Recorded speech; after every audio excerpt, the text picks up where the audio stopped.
2014 সালে ভারতের মসনদে বসেই প্রধানমন্ত্রী নরেন্দ্র মোদী বেশ জোর গলায় একটি স্লোগান দিয়েছিলেন, নেইবারহুড ফার্স্ট, অর্থাৎ সবার আগে প্রতিবেশী দেশগুলো।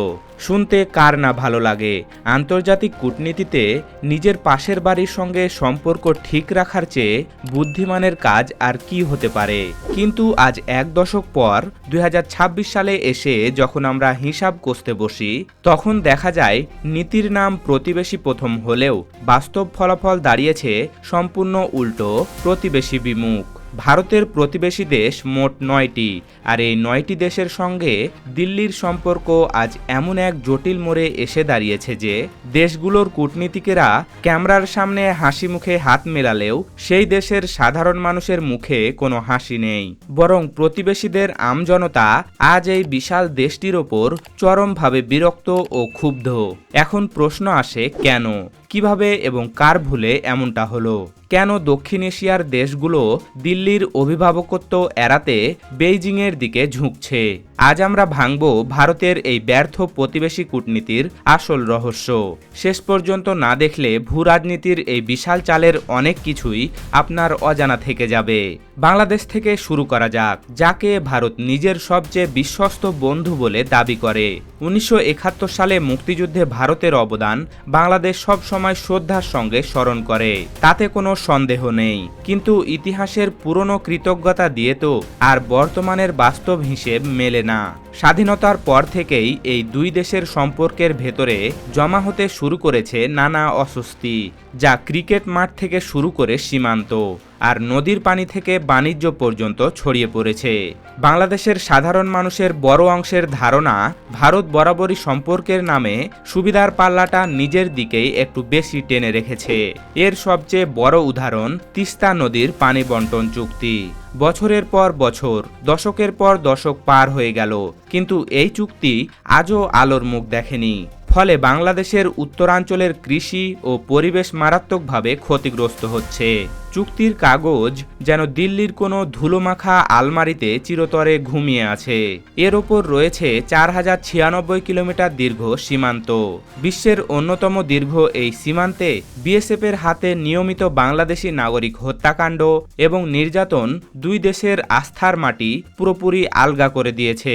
বাণিজ্যের দিকে তাকালে দেখা যায় এক বিশাল বৈষম্য। বাংলাদেশের সঙ্গে ভারতের বাণিজ্য ঘাটতি $10 বিলিয়ন বেশি। বাংলাদেশি ব্যবসায়ীদের অভিযোগ, ভারত নানা অজুহাতে বা শুল্ক বহির্ভূত বাধা দিয়ে নিজের বাজার বাংলাদেশের জন্য পুরোপুরি খোলে না, অথচ বাংলাদেশের বিশাল বাজার ব্যবহার করে ভারতীয় কোম্পানিগুলো লাভের খাতা ফুলিয়ে নিচ্ছে। রেল ট্রানজিট, মোংলা ও চট্টগ্রাম বন্দর ব্যবহার কিংবা বিদ্যুৎ খাত, সব বড় বড় চুক্তিতে বাংলাদেশের সাধারণ মানুষের মনে হয়েছে লাভের অঙ্কে ভারতই বেশি হাসছে। এর সাথে যুক্ত হয়েছিল বাংলাদেশের বিগত বিতর্কিত জাতীয় নির্বাচনগুলো। বাংলাদেশের একটি বড় অংশ বিশ্বাস করে আওয়ামী লীগ সরকারকে ক্ষমতায় টিকিয়ে রাখতে ভারত পর্দার আড়াল থেকে সব ধরনের কূটনৈতিক ও রাজনৈতিক সমর্থন দিয়েছিল। ফলে 2024-এর গণ অভ্যুত্থানের পর যখন শেখ হাসিনা ভারতে আশ্রয় নেয়, তখন সেই পুঞ্জীভূত ক্ষোভ আরও তীব্র রূপ নেয়।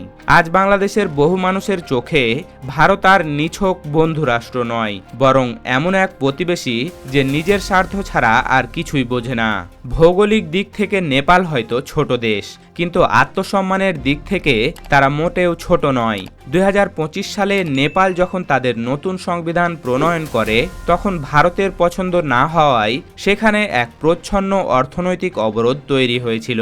ল্যান্ডলকড বা চারিদিকে স্থলবেষ্টিত দেশ হওয়ায় নেপালে জ্বালানি ও ওষুধের তীব্র সংকট দেখা দেয়।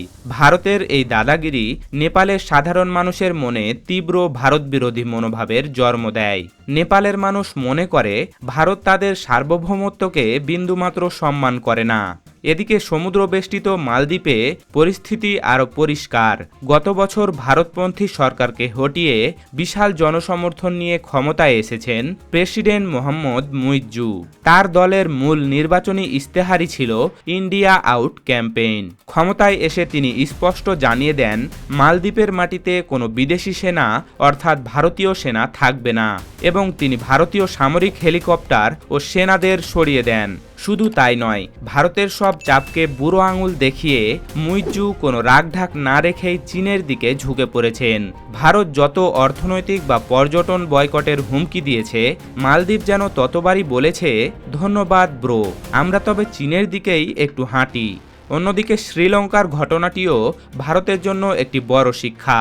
2022 সালে দেশটির ভয়াবহ অর্থনৈতিক সংকটের সময় ভারত $4 বিলিয়ন সাহায্য পাঠিয়েছিল। তখন মনে হয়েছিল সম্পর্ক বুঝি নতুন উচ্চতায় পৌঁছাবে, কিন্তু কিছুদিন পরেই দেখা গেল সেই সহায়তার আড়ালে প্রভাব বিস্তারের এক সূক্ষ্ম হিসাব ছিল। ভারত যেন এক গ্রামীণ মহাজনের ভূমিকা নিল। শ্রীলঙ্কায় চীনের নবায়নযোগ্য জ্বালানি প্রকল্পে ভারত সরাসরি বাধা দেয় এবং নিরাপত্তার অজুহাত তুলে চীনা বৈজ্ঞানিক গবেষণা জাহাজ কলম্বো বন্দরে ভিড়াতে আপত্তি জানায়। এর ওপর লোকসভা নির্বাচনের আগে মোদী সরকার হঠাৎ করে 1974 সালে শ্রীলঙ্কাকে দেওয়া কাচ্চাভিতু দ্বীপ নিয়ে নতুন করে বিতর্ক তৈরি করে। পুরনো ক্ষততে এভাবে নুন ছেটানো শ্রীলঙ্কার মানুষ ভালো চোখে দেখেনি। ভুটানকে এতদিন বলা হতো ভারতের সবচেয়ে অনুগত ও পকেট বন্ধু। সামরিক, বৈদেশিক ও অর্থনৈতিক সব ক্ষেত্রেই ভুটান ভারতের ওপর নির্ভরশীল। কিন্তু ডোকলাম সংকটের পর ভুটানও বুঝতে পেরেছে শুধু ভারতের ওপর ভরসা করে থাকা নিরাপদ নয়। তাই তারা এখন ভারতের আপত্তির সত্ত্বেও চীনের সঙ্গে সরাসরি সীমান্ত আলোচনা শুরু করেছে এবং বেইজিংয়ের সাথে কূটনৈতিক সম্পর্ক স্থাপনের দিকে এগোচ্ছে। আর পূর্ব সীমান্তে মিয়ানমারে চলছে দীর্ঘস্থায়ী গৃহযুদ্ধ। সেখানে ভারতের শত শত কোটি টাকার কালাদান মাল্টিমোডাল প্রজেক্ট এখন গভীর নিশ্চয়তার মুখে। অর্থাৎ কোনো সীমান্তেই দিল্লির জন্য স্বস্তির বাতাস নেই। পাকিস্তানের সঙ্গে ভারতের সম্পর্কের কথা নতুন করে বলার কিছু নেই। 1947 সালের দেশভাগের রক্তাক্ত স্মৃতি, কাশ্মীর ইস্যু, একাধিক যুদ্ধ আর সীমান্ত উত্তেজনা সব মিলিয়ে এই দুই দেশের সম্পর্কের অভিধানে ভদ্রতাসূচক শব্দ খুব কমই আছে। 1960 সালের সিন্ধু নদ পানি বন্টন চুক্তি টিকে থাকলেও তা নিয়ে নিয়মিত চলে কাদা ছোড়াছড়ি। কিন্তু ভারতের আসল মাথা ব্যথার কারণ হলো চীন।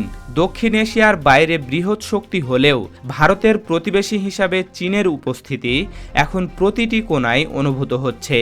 চীন ভারতের প্রতিবেশীদের টাকা আর অবকাঠামোর লোভ দেখিয়ে নিজের দিকে টানছে, যাকে বলা হয় স্ট্রিং অব পার্লস বা মুক্তার মালা কৌশল। শ্রীলঙ্কার হাম্বানটোটা বন্দর, পাকিস্তানের গোয়াদর বন্দর ও সিপেক করিডোর, নেপালের পোখরা বিমানবন্দর আর মালদ্বীপের মেগা প্রজেক্ট সবখানেই আজ চীনের লাল পতাকা উড়ছে। ভারত যখনই এই ছোট দেশগুলোকে চীনের সাথে মিশতে বারণ করে বা চাপ দেয়, ফল হয় উল্টো। ছোট দেশগুলোর মনে হয় ভারত তাদের স্বাধীনতায় হস্তক্ষেপ করছে। ভারতের বিরুদ্ধে আজ প্রতিবেশীদের প্রধান অভিযোগ এটাই, সে কাউকে সমান মর্যাদা দিতে চায় না। এখন ভারতের সামনে সবচেয়ে বড় প্রশ্ন, এই জমে থাকা ক্ষোভ, সন্দেহ, বিরক্তি আর অভিমান তারা কিভাবে সামাল দেবে। ভারত যদি সত্যি দক্ষিণ এশিয়ায় নেতৃত্ব দিতে চায়, তবে তাকে বড় ভাইয়ের আসন থেকে নেমে সমান মর্যাদায় প্রতিবেশীদের পাশে বসতে হবে। সীমান্তে বিএসএফের গুলি বন্ধ করতে হবে, পানি বন্টনে ন্যায় সংযত সমাধান দিতে হবে এবং বাণিজ্যে ভারসাম্য আনতে হবে। আঞ্চলিক সহযোগিতাকে মুখের বলি থেকে বের করে বাস্তবে রূপ দিতে হবে, নইলে চীন বা অন্য কোনো পরাশক্তি এই শূন্যতা পূরণ করতেই থাকবে। আর ভারত এত শক্তি, এত সামর্থ্য আর এত বড় ইতিহাস নিয়েও নিজের ঘরের আঙিনায় অর্থাৎ দক্ষিণ এশিয়ায় ধীরে ধীরে একা হয়ে পড়বে। সুপ্রিয় দর্শক, ভারতের এই নেইবারহুড ফার্স্ট নীতির এই পরিণতি এবং দক্ষিণ এশিয়ায় চীনের এই জয় জয়কারকে আপনি কিভাবে দেখছেন? বাংলাদেশের স্বার্থ রক্ষায় ভারতের সাথে আমাদের আগামী দিনের সম্পর্ক কেমন হওয়া উচিত? আপনার মূল্যবান মতামত আমাদের কমেন্ট বক্সে লিখে জানান। এমনই আন্তর্জাতিক বিশ্লেষণ সবার আগে পেতে আমাদের চ্যানেলটি সাবস্ক্রাইব করে বেল আইকনটি চেপে রাখুন। ধন্যবাদ।